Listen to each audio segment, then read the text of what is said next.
my right, he happens to be very good at editing. So the beauty of that is you probably won't see the rest of that and be like, man, who is this guy? But Okay.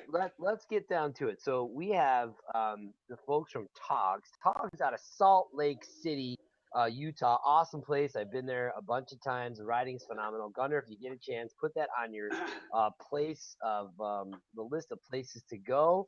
But again, let's talk about TOGS. Got kind of a neat little acronym. I mean, tell us sort of give us a little bit about you because this is sort of the limelight. We want this to be your limelight. So go for it.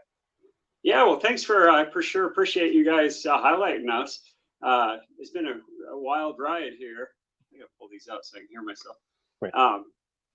Yeah, TOGS, it stands, like you said, it stands for Thumb Over Grip System. It allows you basically to put your thumbs over the grip.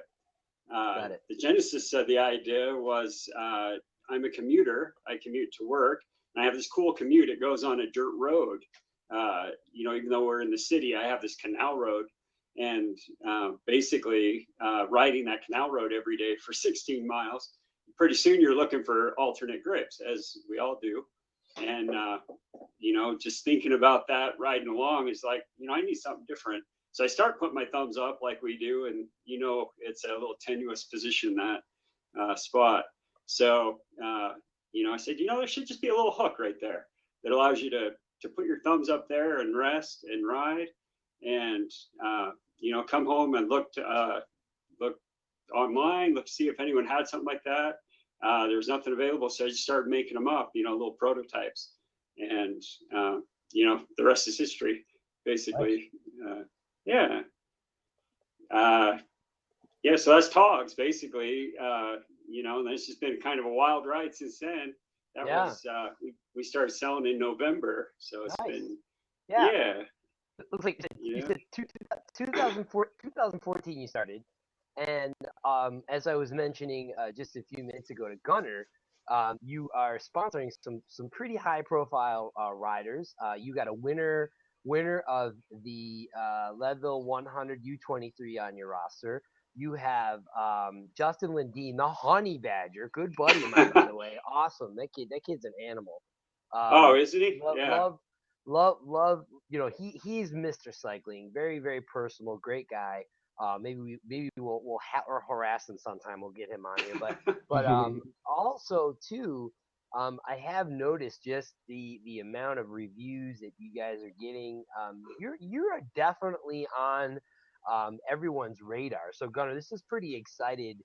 A great find, by the way, in terms of talking to these guys, because I know we're gonna be like, oh, well, you remember that blab we had and we talking, Right. But seriously though, how I mean, there's so much out there as far as products, and everyone has that like great idea, but how did you get the rubber to the road, get that first prototype or get that on that guy or that gal's bike and get the ball. We run us through that because that's probably the most exciting part of the startup.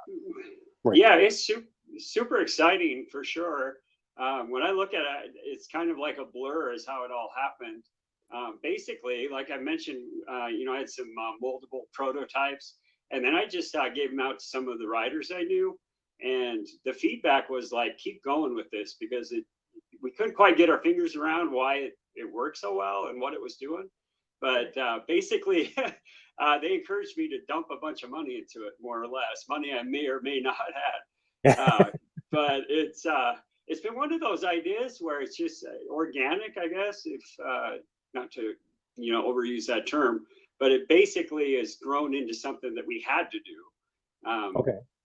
I think Anello, I think you've actually used these, maybe, or. Actually, I haven't. I would love to give them a try sometime, but I'll have to order some. But they look great, and so my background, I ride mountain bikes, I ride road bikes, and here in the Midwest, it's kind of exploded in the last couple of years. There are these gravel races, and so my thought is I currently use a mountain bike for these gravel rides. Yeah. So I think it would be perfect for that because it would give you that extra kind of resting hand position. but still give you the control.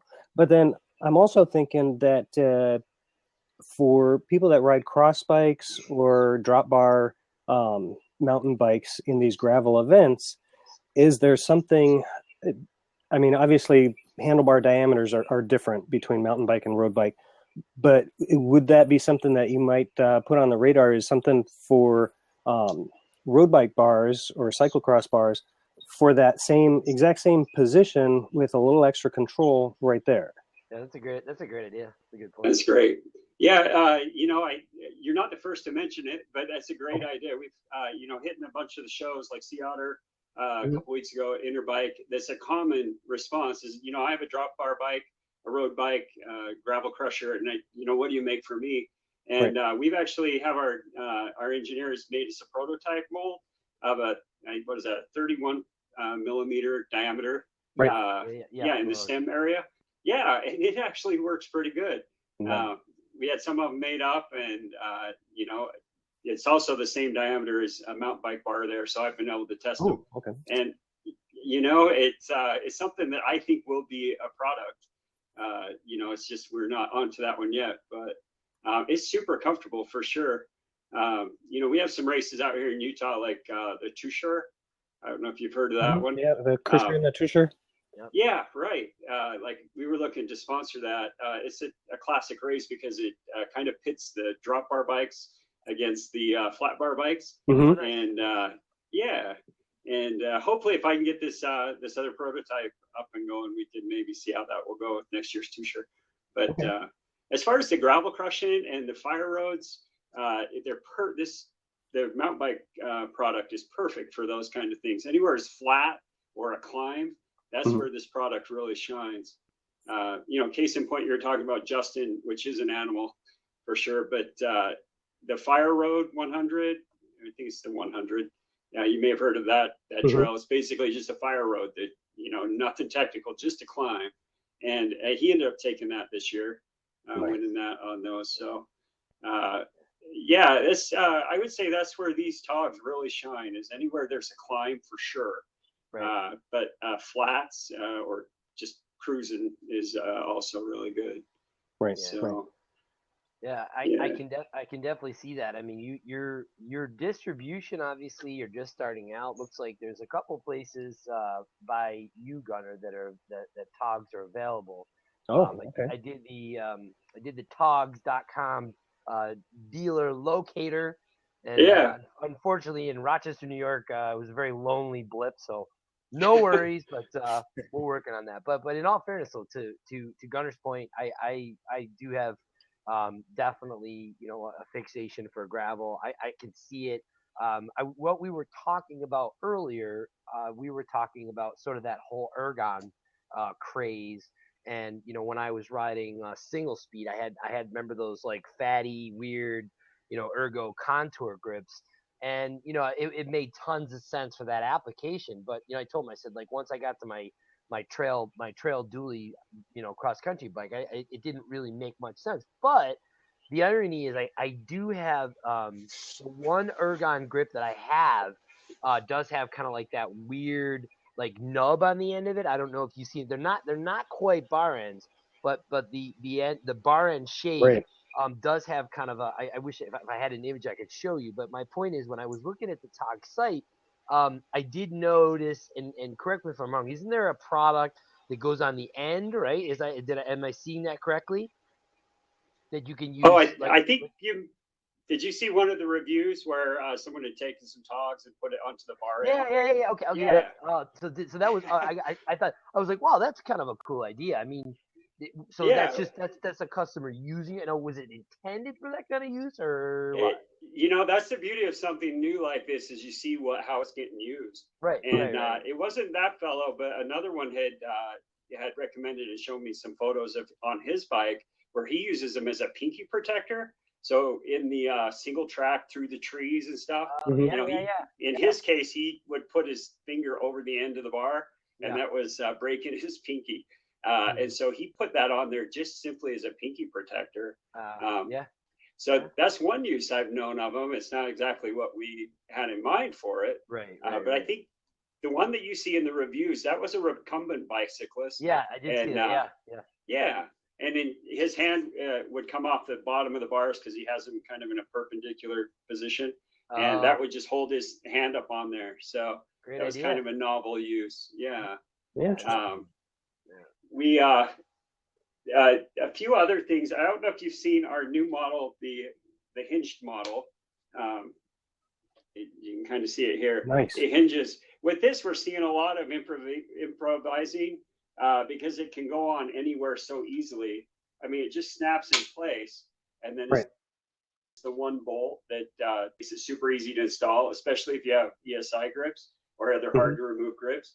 But what people are doing with them is placing them inside. You know, just we have some bars that are bikes that people are using multiple copies, and it just allows you to place anywhere in this area.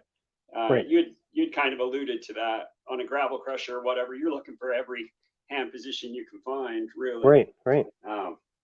But yeah, that's been really cool for us. We're seeing a lot of people improvise with these, and they're just super tough, and they're made out of carbon fiber, 40%. So you really can't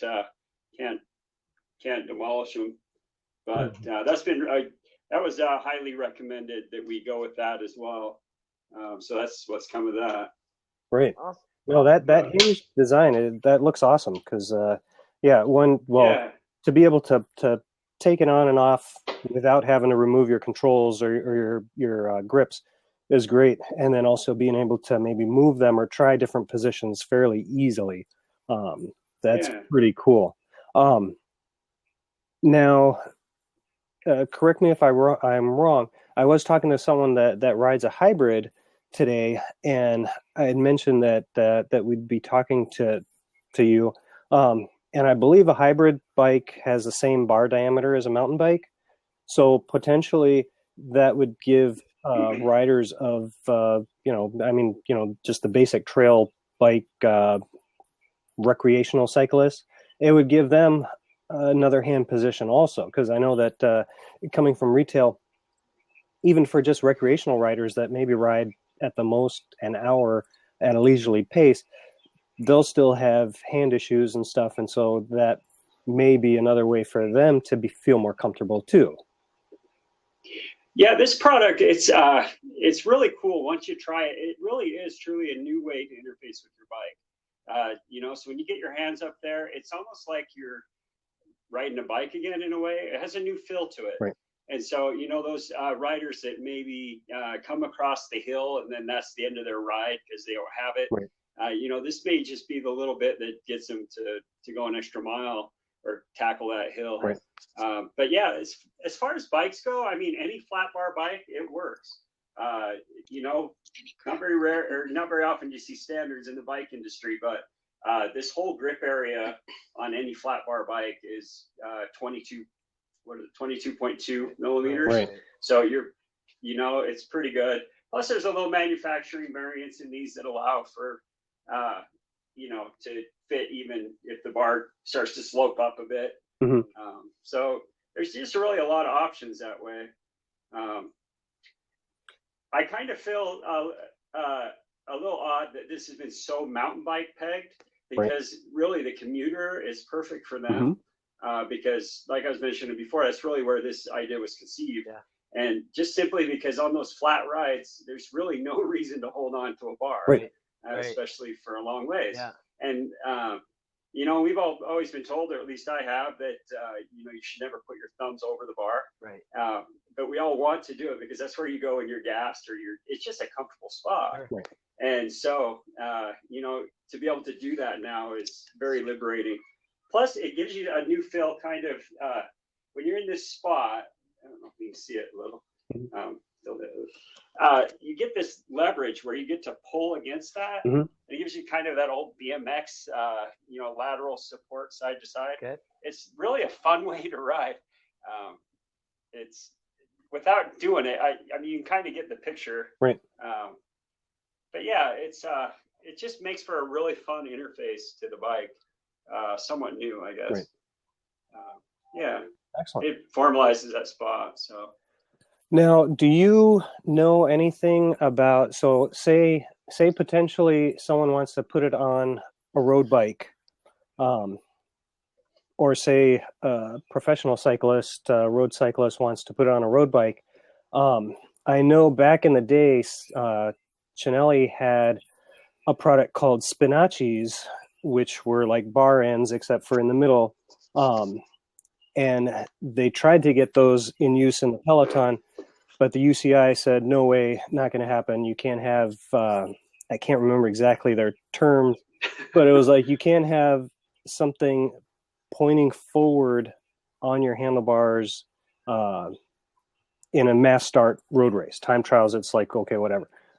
But I'm wondering if this type of product would be allowed.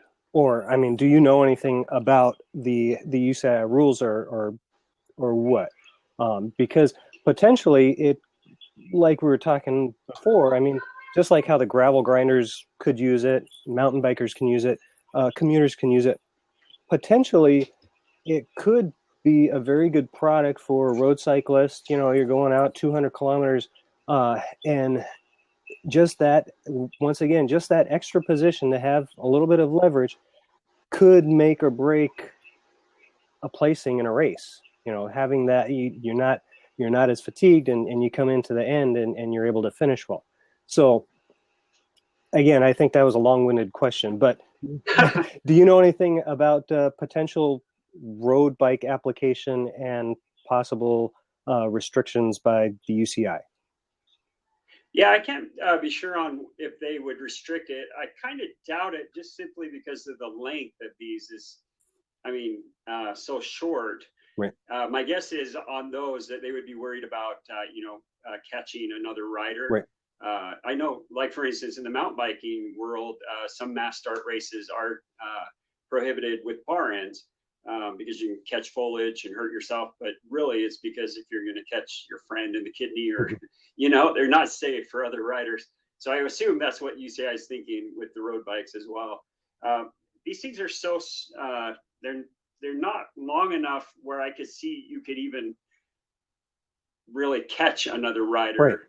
Right. Yeah. Well, I mean, they are in the same location. Right. But, and my thought is those bolt-on Garmin mounts that they have are forward-facing, and they're a good couple inches out, and they potentially probably would have more of a chance of catching somebody than something like TOGS would. So I don't know. That was just my thought and idea as we're talking here. Yep. And it'll be interesting to see. I just really doubt. I mean, there's other things in the cockpit, even on a road bike, like you mentioned. The bar flies. This sticks out less than a bar fly would. Right. Especially with a little computer on it, mm-hmm. or your. I doubt it would be an issue. Right. That's with the new product. I mean, this is fairly innovative. We didn't really have, a template to go off of. But we've seen, there hasn't been anyone hurt. All of our testing, it's all been really safe. But that was the first, thing we worried about, because it is prominent in the cockpit. And if you were to fall into it or something, but it just doesn't pan out that way. It doesn't. They're just out of the way. Right. Not only that, but typically they're rotated forward in most cases. Mm-hmm. And so, I mean, you're going to hit a million other things in your cockpit before you hit a TOG. If you have a dropper post or a seat dropper lever, or your lockout, you're more likely to hit those than you will your TOG. So, right. Yeah. Oh, I should mention that as well. They're not designed to be a solid, locked on like your grips or your components. You leave a little bit of they're a 1 Newton meter, so they're designed to pop forward if you hit something. Okay. So they're pretty much just nothing to worry about, I guess, that way. Right. But as far as hooking, it would be really hard to hook anyone. Maybe if you rode them on the end, like we're seeing some people, it does stick up a little bit. But even then, I think you're gonna have a hard time hooking much. Right. Yeah. Nice. Now, I have a question for you. I know a lot of times when you have a startup like yourself in the cycling industry, I feel like there's always an advantage of talking to like that big manufacturer, being able to partner and get your product coming out. Like I'll use NV Composites for example. If you think a few years back, NV was making, same conversation. They were kind of getting out there, they're putting their name out there, and then all of a sudden, a couple of the major, manufacturers, spec'd NV wheels, and it blew up all categories. Now, I think the Gunner's point about your product, there's no question in my mind. I'm thinking of like two companies that like just kill it, in that hybrid comfort marketplace. Like the Specialized, like the Treks. I mean, there's obviously there's Cannondales, Giants. There's a number of companies that offer sort of that full bouquet of products. Have you thought about talking to the OEM people and saying, hey, let's try this as a test on a specific category bike, kind of to Gunner's point, maybe say, hey, let's try one of these on one of your on one of your gravel bikes. Let's try these on one of your comfort bikes, or let's maybe offer these, on one of your mountain packages, for example. Well, I think you're so correct. I mean, basically, we're such a small little startup, and the time and all that kind of stuff. We've only been around for 10 months now. It's all those things. It's just we haven't got out and pushed our product in that way. Okay. Basically, our game plan was, we don't want to dump more money into something if it's not a winner, and there's a lot of issues with something that's innovative like this. You need to make sure safety's good. You need to make sure it's comfortable. You need to make sure it works. We're still in a design, you're kind of in a design stage, but now we have a rock solid product. We're transitioned out of that. So as a startup, there's so many things to think about. And basically, I would say we've just been able to check off one checkbox, and that is customers love them. Nice. And so our direct to customer market that's what has proved it out. And so now we're looking into distribution heavy and retail. So, like we brought QBP on, that's been a good move. They're going to start offering them. Right. We just didn't feel like they wanted to offer them in the spring, but it seemed too early for us. So it's kind of one of those things. It's our own feel. We just want to go slow enough to do it all right. Yeah. We feel like this is going to be a product. It's going to be a fixture in the biking market, hopefully forever. Yeah. And so we just want to do it right. We did all our patent work up front. It's not as exciting, but at least right. it supports us. Yeah. So now we're looking to next year to just go crazy with it. Even with our sponsors, like you mentioned, Justin and Competitive Cyclists. It was really cool that day when Jason Sager, he's the team manager.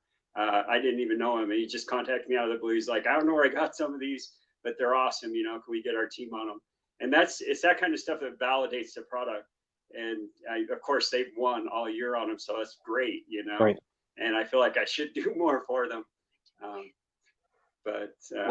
Yeah, it's one of those things. It's like this. It's just growing. But I totally agree that I kind of expected these groups to knock on my door already.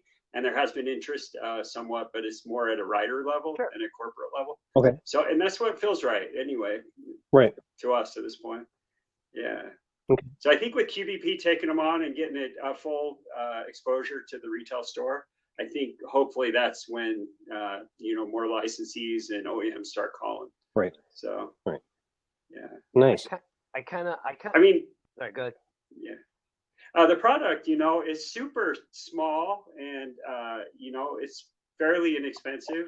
It opens the door to such a large market, both in cost and in, the range of bikes that it works for. Right. That I think it's just a matter of time before those other markets open up.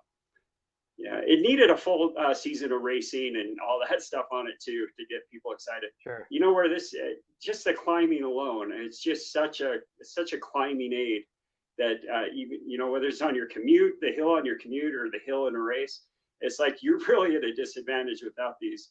I only say that because I can't ride a bike without TOGS anymore. And I look at it, even a high-end bike, and I'm like, there's something missing, if it doesn't have these little things on them. So, yeah, we're just playing the patience game because we think the product will find its way onto everyone's bike. Yeah, I absolutely, and I think that's a great move. I mean, I think you're doing what they call is reverse engineering, and I think that is a phenomenal way to approach a startup, because I think if you take the bulldoze mentality and try to cram this product down people's throats, they're just not going to embrace it and accept it the way they will.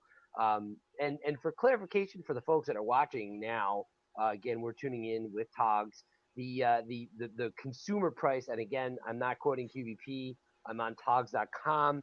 Around $23 US for the the normal multicolors, which come in a whole assortment of colors, by the way. So if you're looking to accessorize, and then the product, the hinge, yeah, there you go, yeah. Show them out to the audience. Beautiful, nice packaging. Yeah. So those are $23 per pair, correct? Yeah, on this model. Yep. And then we do have the carbon model, like you mentioned, and that's this box here. It's the $35. Yep. Yeah. It has a hinge on it, so it's much easier to put on if you have hard to remove grips, or if you want to use the space in here on your, internal, your components. Nice. Yeah, that's fantastic, and I think that I think you're absolutely right. I mean, I believe that the more the more winning riders or influencers that get behind this product, I mean, it goes without saying you're going to see more people embracing them. And I think the other great thing though too, which is smart to you guys, is just simply taking the stance to position yourself on social media. You're a handful of not only startups but business owners and like-minded people such as ourselves here in this room that are now gravitating to this medium to get your message out here. All this information, it is going to be evergreen. It is going to be moving on. People are going to go back. They're going to share it. They're going to replay it. So, I mean, this is another unique way to put your message out there. Lastly, you guys are on Facebook. I see you're on Google Plus. You're on Instagram.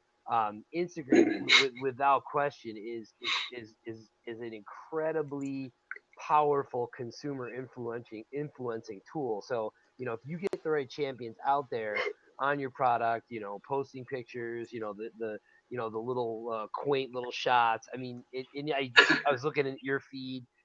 Simply put, you get the bike and you step back a little bit, and your product's on there. It's a no-brainer. I mean, people see that and they figure it out. So I think that's great. You guys are off to a fantastic start. We're really excited. I'm excited. As I said, it was a product that until having a conversation with Gunnar, that I had no idea was even out there. Yeah, we were really surprised in our patent searches and stuff like that this product was out there. The bike's 150 years old, right? And to have something that's so central to interfacing with a bike that that is still available. It was an eye opener for us. But yeah, this product it really needs to be in the market, and I think a lot of people have come to the booth or at the races are saying, I've thought of that before. And I guess it's just a matter of someone pulling the trigger and kind of seeing it through. Right. But yeah, I mean, I think that's the best way to invent for a bike. It's just an intuitive product that you wish was there, and then you finagle it. I mean, it's very simple right now, but it went through a lot of versions. And hopefully maybe it'll go through some more as we get feedback. But it's just a real organic, intuitive invention that seems to be working. People are liking them and winning on them, and we're just riding the tide and dumping money into it. So it's been good, and it's great to see all the sales come back. At a direct customer level, that now we feel confident, hitting the stores real heavy. So yeah, it's been a wild ride. I wish I could do more.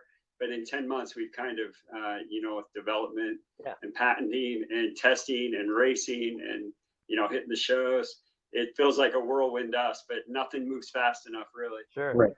Right. Now, are you planning, are your focus, is it solely in North America? Have you gone South America yet? Or did you do your Eurobike or? Yeah, we haven't gone Eurobike. We did have a UK distributor that wanted us to go there, and it's like I said, it's just a little too fast for us. Sure. I think next year is going to be awesome. Along that same vein, we've had a lot of international distributor requests, nice. And part of just being a startup and not having a really everything nailed down. It's good to just wait, But we have had a lot. We sell to Japan. We have a nice test market there. This really worked out. We're starting in Spain. We have a distributor there. Nice. We pulled on Colombia and the Philippines. And so we're just stepping into it at the rate that we feel comfortable. So now we're, just going to ride that and see how it goes. But so far, it's doing real well. Nice. Yeah. Now, we're not business people, so it's kind of been a real learning curve there. I think if someone with business acumen that would have came in knowing all that stuff, they would have moved this product quicker. But yeah. Right. Now, as far as manufacturing, where are you having these produced? Are you making? I mean, obviously, you're probably not making them yourself in your kitchen, but Oh no. Are you producing them somewhere? Do you have a factory putting them out, or how? I guess talk a little bit about that. Yeah. So we have a company out of Rochester, Minnesota. Oh. That does it for us. Yeah. Whoa. They do the molding. That's amazing, because I live in Rochester, Minnesota, and I had no idea. Well, there you go. Maybe you can go over to the factory and get one. Oh, yeah. Easier. Yeah, I'll just stop over and say, hey. Yeah, well, you might know them. They're Proto Labs is what the name of it. Proto Labs. Yeah, I think they're a Fortune 500 company. Okay. The reason we went with them is they work really well with doing changes. Okay. And when we were in design stage, we were able to just tweak it, the molds daily till we got the product we wanted. It was a little expensive that way, but it was a great way to just dial it in. Another thing that's good about them is they just have a lot of quantity. They can crank off a bunch of them quickly, at high quality. So we are looking at bringing the molds in-house, probably here to Salt Lake, and so we can get our whole production line in one spot. But that'll be in the next year. Awesome. So, okay. And so are you? Yeah. So it's all USA made. And are your plans to keep the production always in the USA, or for as long as possible? Or, I mean, if this explodes, I don't know. I don't know the business end of it, but You're right on top of it. Down at Interbike, we had a lot of interest, to go overseas with it. And I did put a few fillers out to see, and it is less expensive. But I feel like at this point, to keep control of, manufacturing quality as well as engineering, just having it all here we have a great team, from our marketing, group, our packaging group, our engineers, our molders. It just feels like it wouldn't be the right time to do that. It is very obviously there's incentive to do that, but to me, there's still cachet to having something made in the U.S. Oh, definitely, yeah. Yeah, and so that's where we're going to be for the time being. Awesome. Yeah. I think that's a great move. I think that it's almost that kiss of death if you move your operations elsewhere. I've worked for a number of larger companies that have kind of foregone the pressure to move overseas, and it's good and bad. I think that it's good in regards to kind of keep up with the Joneses or the prices of the market. That is incredibly saturated. Number one is an issue. Also to provide the availability of the product. Now again, getting back to TOGS, if you're in a niche marketplace, look at Shinola bikes, look at Shinola watches. I mean, look at Reeb bicycles. I mean, there's so many. I mean, I can go on and name a good number of entrepreneur companies that are doing two things. They're digging their heels in. They're saying, we get the fact that people want American-made quality, and we also understand that they know that there's going to be a price for it. What's the saying? Good food isn't cheap. Cheap food isn't good. And also too, I love the fact that you're not only an entrepreneur, you're not only bootstrapping your company. Let's call it what it is. I mean, you're doing your Patriot. your patriot mentality and saying, hey man, I believe in I believe in this state, I believe in this country, I want to have work here. I mean, it sounds kind of cliche to say that, but like you said, I think to what you were talking about earlier, yeah, you lose a lot of opportunity to keep the checks and balances. Then all of a sudden, the product starts, getting way out of line with where it is. This is a good buddy of ours, Tommy Crowder. Tommy Crowder's joined in, and I don't know what he's got up his sleeves. Hey, da-da-da. U.S. flag. I like the USA. America. No, I've been watching you guys, and I think you have a great product here. I've just been actually watching some YouTube videos and some different things. I was on your website and checking you out a little bit, and you got a great product here, man. And hats off to you. I definitely am gonna buy a pair. You sold me in about 5 minutes into it. So, and after watching all the YouTube videos, and I'm not a big cyclist. I kind of got back into it thanks to Jonah D up there, over wherever he is, and yeah. So, but I've been pretty heavy here the past couple months and getting my mileage up and getting my rides in every day, and that's definitely something I'm looking into, dude. Good product, great product, solid, man. Well, thank you. Yeah, we appreciate it. This is one of those products you just have to try. And I love it because most people that come to the booth or a race, there's some aspect of it that they get already.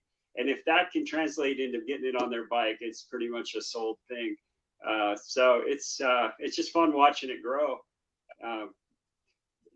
It's nice to be able to be confident in your product. Like the word love is something we hear a lot. And it's stuff like that. It's just kept us dumping money into it and keeping it progressing. But that's a little scary, as an entrepreneur. You're like, you can't be reassured enough when it's your living that's going into it. So, right. Yeah. My wife and I, we just we put our livelihood into it, knowing that it was just something that we can't live without. Right. And we tried to keep a real open mind and just listen to all our riders, and a lot of them, it's just like what you're saying. It's like it makes sense on some level. And then when they try it, it really makes sense. So it's just been great for us. I mean, I'm just asking my wife, we haven't had anyone return this product, So it's, I don't know how many thousands we've sold, but that to me is another little benchmark. Is someone would return it for some reason, but maybe it's because it's not expensive enough, that it's not enough hassle to return it, but really it's because it just works, and I think people enjoy it. So yeah, it's I think you would totally like it, and if it just gets people riding just a little bit more, there's a lot of us, myself included, if it's just one little thing that makes me smile to get on my bike again because I get to use them, that's 20 more miles, It's true. Absolutely, that's awesome. Yeah, I hit 20 this past week, actually. Kind of breaking up here. Nice. Way to go, Tommy! Hitting 20 miles. Get it? Nice. I did it before work too. My ass hurt so much all day. Oh my god. Yeah. Nice. I wish I had some TOGS. I'd probably be leaning a little bit into it as opposed to sitting on my seat so much. Right. It's definitely something that will allow you to kind of have that extra position and have your a little bit more relaxed, I think, is what it would come out to. So it definitely looks like a great product. Yeah, we've been. Go ahead. I think he froze. It looks like he froze. He's moving to me. I can see him moving. You were saying, Tommy? No, I can see him back there. It's just I don't see any words coming out of his mouth. I think we're waiting for you to talk. All right, so I can't quite hear you. There he is. All right, there you go. All right, so I have a question. One of the things that you got me thinking about is I was thinking about, remember when like Physique hit the market, and oh my god, there's a couple other companies that had like a demo program, where you could try it before. WTB had like a saddle program, things like that. These would be awesome, because I think, to your point, is this is definitely a product that, you know, obviously makes tons of sense, but even if you can imagine having like a pair just like, you know, to try on your bike, I mean, you know, Right. it'd be a no-brainer. I mean, I know about you. I mean, I would probably tell you, regardless of the cost, if I was going to either buy. I actually went the first time. Somebody trying to come Not in? sure what happened. Yeah. Did It he looks go? like he lost. I know he lost video for a second, and looks like we have an open seat now. Hopefully, he can come back in. I thought I heard him there. There he is. Hopefully, he comes back in. Yeah. So here's a little short video that I found. I mean, this How's that? Can you hear me? There he is. Yep, we can hear you again. Go. Welcome back in. So Tommy, what do you got for us? Oh yeah, here you go. No, I don't think it's working. Can you hear me now? Let's see. I don't know, it gives you leverage, especially when you're climbing, which is really, really nice. And because I think for me, when that hand position is that sort of grip, I feel like my whole arm is quick. Especially because I'm a small person, some of those grips are really big. So to be able to just turn my hands around just gives me that purchase, like being able to fall back. And climbing, of course, is my thing. So yeah, it was really perfect. So I'm stoked at how the bike went today, how comfortable it was, how good it felt with everything, my bike position, the TOGS, the wheels. Good time out there. Nice. That was on his site there. After clicking info and just kind of going through it, and it's a quality site, man. It's just got a lot of good stuff. I love these things. I haven't even used them, and they look comfortable as shit. Right. No, yeah, definitely. I think he's onto something really well. All right, he's back. Hey. Am I back? Yeah. Yep, you are back this time. Hey, I'm gonna dip Okay. off here. It's always easier for 3 people to do it other than 4. So I'm gonna listen. You guys Might do be well. part of it. TOGS, you're All right, doing Tommy. great stuff, man. Thanks for Thank joining you. in, Tommy. That's it. Yeah. So one of the things you talked about just a few minutes ago was, if you recall, like the folks from like WTB, Physique, some of the other companies that did sort of that demo, try it before you buy it kiosk. I mean, I tell you what, I still have a WTB set on my bike that I pulled off the demo freaking kiosk. And I was like, hell yeah, man, this seat is baller. I mean, I think for yourself, probably, calling on QVP or whoever your distributors and finding like, think about like, look at like Burton. They had like this unique analog product that they only seeded to specific stores. What about having like a TOGS demo center? I mean, it's like, I've been a buyer. I've bought clothing, soft good, hard goods. There's always like this demo kit where you have samples where you can get them out to your mavens or your influencers. And I said to Gunner, I said there's no way that you get those stupid things back if you put them on my bike. And I tried them. So I mean, but my point to you is that the whole demo, try it before you buy it mentality. You're doing this ambassador goodwill to seed the product out there. You're giving it to the retailer at sort of like a, okay, these are for demo use, whether they want to charge for them or free or whatever. But have you thought about something like that? Because I think that any product like that you can get, on a customer's bike. I mean, number one, you're going to sell it, but number two, I mean, you're not getting it back. Yeah, well, I could go with what you're saying there, because we saw it at the races. We sponsored a few series, the iCup series for sure. We started when we got the hinged model, where it was super simple to get on. We just started doing demos, and like you said, a lot of those became purchases right when they got back. Right. And then it's a great way to pull them as well. And you're like, what do you think? And they're like, they definitely work. And then the people that wouldn't buy them, we'd be like, oh, or they were like, why aren't you buying? They're like, we're just gonna hope to win them, because it's one of the as a reward for the win, And so it's been awesome just seeing, even in that series, how many people are riding TOGS. And so it's that local field is just where we've been trying to, go is take over Utah first and then move on out. But to speak to your bigger point, like at Interbike, that was our goal, was to get the product out there.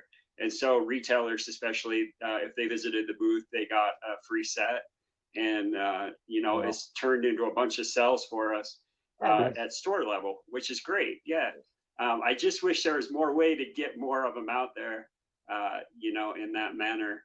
The demo is definitely the way to go, especially if you're on the hill already at the race. You slap a pair on and people, just like you say, they come back and they're like, I got to have a pair of these. Yeah. And at the show, you can do them, you take their money quick, and they're riding quick and loving them. So. Yeah, a good way to do that is I've put together a lot of races and done a lot of grab bags and promos.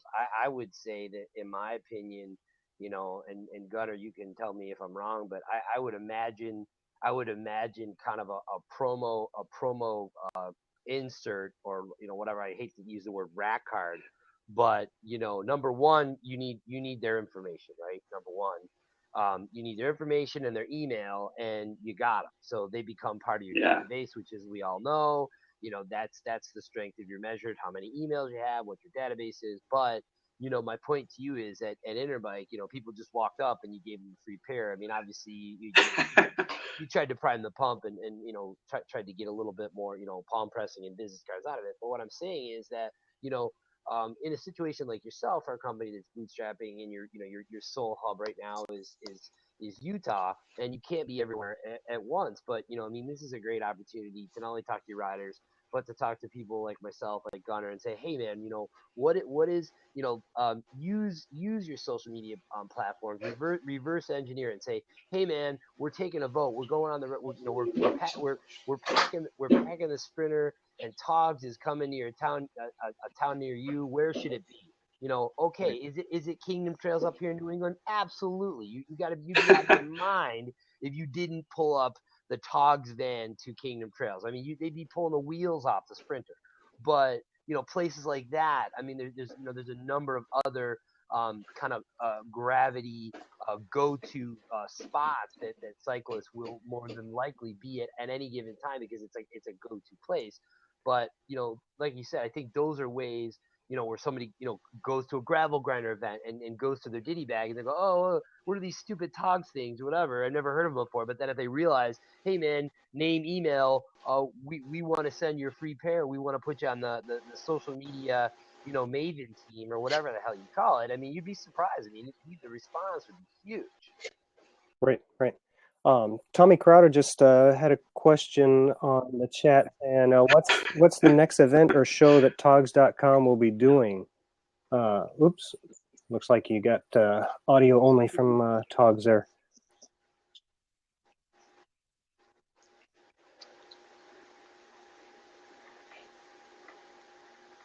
You can watch a movie with a DVD. Watch a DVD. That's awesome. Yeah. I was going to mention too, though, another avenue. I don't know if it's I don't want to speak out of turn, but the high school leagues might be another avenue to pursue, in that a lot of the high school teams, I mean, they can't necessarily promote a product on their like say on their jerseys or anything like that, but they can get product from sponsors at a reduced price, which a lot of the high school teams get. But just having the product out there would bring other teams to kind of question, okay, well, what's what are those things on your bike, and how can I get some on mine? As well as, a lot of times, the kids that are in the high school leagues, if their parents aren't already cyclists, they bring their parents into cycling. And so possibly if sponsoring, and I think Utah has their own high school cycling league. You could start in Utah and just, have a reduced price for all the high school racers out there, and get them out there. And then eventually their parents will get them. As well as other teams and stuff. So I don't know. Like Jonah was just saying, I was just throwing something out there as another way to get the get the buzz out there, so to speak. Yeah, I think NICA is a great way to go. I feel like we haven't had enough resources to hit their market totally. Utah's NICA chapter, I believe, is the largest in the U.S., which is pretty amazing. Yep. I think they even outshoot California, if you can believe it, by population. But mountain biking here in Utah is just crazy. Right. It's really popular. So I feel like I wish I would have had more resources and time to go and hit all those. But that being said, we do have a few teams that we sponsor, Riverton, and then Summit Bike, which becomes Park City High School. So they're representing us there. And then we have Morgan Devo team. So there's a TOGS presence there. But yeah, that is such a burgeoning market. And it's kids, and they're excited about the product. Right. And, it's, I couldn't agree more with that group. It has a cool feel to it as well. It's not all commercial. Right. And it's fun. Like we were, the last 2 years went down to the NICA championships down in St. George and Moab. And it's just a great feel. And I remember just sitting in the banquet center thinking, this is where TOGS need to be. It's just been one of those things. It's like the pastures are so green for this product that we can't do enough to get it in all the, around the world and in every aspect of it. Another problem, or not problem, but challenge that we face is people think it's just a mountain bike product. And, it kind of pegs itself that way. And so we need to find some way to get more to, to the commuter, to just the standard bike. But, these are the things that keep me awake at night. But basically, we just go back to the organics of it. It's a product that will be here for a while. Hopefully we'll be here to sell it, because there's all kinds of pitfalls, for a young company. But yeah, it's just everyone that we talk to, they're like, this is a great product and it will have staying power on the bike. And like I said, I just hope we're the ones that have it all not all wrapped up, but at least with some of our patent protection and who knows, whatever, that we can be part of the game. But really, back to your point, Jonah, a larger group to be pushing this, to have the supply chains, the distribution chains, multiple groups, like a Cannondale and the, even larger giants. That's really where it needs to be. And the product lends itself to that, so hopefully that takes off. That's our goal anyway, because as a starter, there's only so much you can really do and so many races you can be at. But this product's pretty cool because it's in the cockpit, and it's so obvious, especially with our colored products, that it generates questions. And as soon as someone starts talking about it, and then people, the owner gets to say about it, and the price point, it just kind of snowballs. And that's what we've been really excited about, is how quickly it's just taken off. But you're talking about the whole world there that needs them, I guess. So it's it'll take a while. It's a great problem to have. So I mean, I definitely commend you for sticking your neck out there. They say being an entrepreneur is some of the best days of your life, some of the worst days of your life. Two questions that come to mind. Kind of looking long term is, number one, do you see yourself potentially white labeling this? And then number two is there an option for again, obviously on your website there's there's red, green, blue, yellow, orange, blah blah blah. I mean, do you see an eventual like customization option? I mean, like create your own color. Oh, that's cool. I don't know about the create your own color, but it's really good for us to be involved, at the races and stuff, because you hear what people want. Like right now at the top of the list is pink, hot pink, which I think would be pretty cool. And then some of our others. Those are the ones Tommy's ordering. Yeah, there you go. And that's Tommy's order. So I don't know about actually mixing and matching, or I mean, you could definitely mix and match. That may be a route we go, but the more custom colors, I'll have to look into that. But a lot of that is supply chain stuff. That's somewhere where if it was in a larger group's hands, I'm sure that they would, go crazy with it. Sure. But yeah, I do feel like, we do have packaging that is kind of high end, and stuff. I mean, as far as like whitelisting it, you could definitely make these fairly inexpensive, take the packaging off and save a lot of money. At an OEM sell the TOGS directly. If the Cannondale bike was on the showroom floor with the TOGS already from the factory. Right. There's ways to get it out to the masses probably better than we're doing. And I look forward this next year, hopefully, to get some of the larger groups licensing it or OEMs putting it on. So I think that's definitely somewhere we can go. And I feel like we have the support now from the racing community and, enough big names that are riding it just because it works that, hopefully it'll move in that direction. Right. So, yeah, it's really fun. It encompasses and consumes you, running the business from the marketing and all just everything. Thankfully, we have a pretty good team that's helping us, but there's always more to do for sure. Right. Excellent. Yeah. Excellent. Well, it's almost that time, and again, it looks like we are coming to an end of this week's Bike Chat 101 with Anello Grande, aka Gunnar Soros, and myself, John DiPasquale. We have the folks from TOGS out of Salt Lake City, a phenomenal startup that seems like they're taking the cycling community and industry by storm. They have a number of profiles. Check them out on Facebook, Google Plus, and Instagram. They can be found online at togs.com. And truth be known, if you write a self-addressed stamped envelope to them, they may send you a sticker. No, I'm just kidding about that. But anyway, I would send you a sticker. Yeah, sticker. There you go. That we would do. But other than that, it's been a pleasure having you on. Again, we're here every Thursday. Either myself or again Gunnar will be hosting. And as always, if there's ever anything that either Gunnar or myself can do, certainly DM us, because I know that I do have a good number of cycling industry connections. If you ever want to talk to me, we can take the conversation offline. And otherwise, appreciate you coming out.